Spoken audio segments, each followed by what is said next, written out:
So we're walking through the Gospel of Luke, and we've reached the end of Jesus' long road trip to Jerusalem. He's arrived. So he rides a donkey down the Mount of Olives towards the city, and all these crowds are forming, and people are singing, "Praise the King who comes in the name of the Lord." They're laying down their cloaks in front of him. Why all this royal treatment? Okay, so Israel's ancient prophets promised that one day God himself would arrive and rescue his people and rule the world.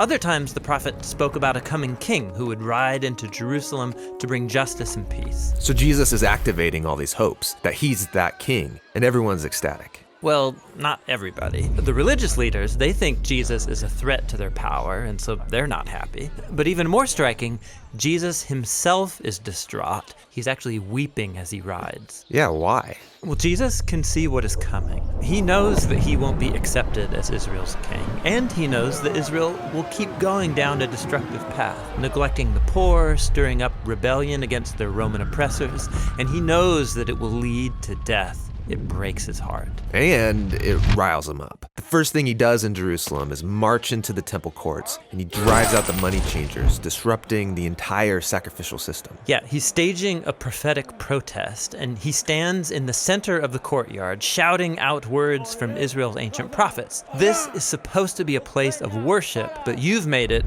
a den of rebels. A den of rebels? Yeah, he's quoting from the prophet Jeremiah, who stood in this same spot, the center of Israel's religious and political power. And he offered the same critique of Israel's leaders, that they're rebellious and corrupt. And they get the message and start to plan to have him killed. Which is no surprise to Jesus. In fact, he planned that all of this would happen during Passover. This is the Holy Week when Jewish people celebrate their ancient story of how God liberated them from slavery and invited them into a covenant relationship. And so Jesus uses the symbols of Passover to reveal the meaning of his coming death. The broken bread was his broken body, and the wine was his blood that would establish a new covenant relationship between God and Israel. Jesus was going to die for his people and open up a new way forward. After the meal, Jesus takes his disciples to a garden to pray. And he struggles with the very human desire to save his life instead of sacrificing it, but he overcomes this temptation. And it's here where the religious leaders, with the temple guards, find him and arrest him. Now, Jerusalem was being ruled by the Roman Empire, and so the temple leaders couldn't execute Jesus without permission from their Roman governor, a man named Pontius Pilate. And so they make up this charge that Jesus is a rebel king stirring up revolution against the Roman emperor.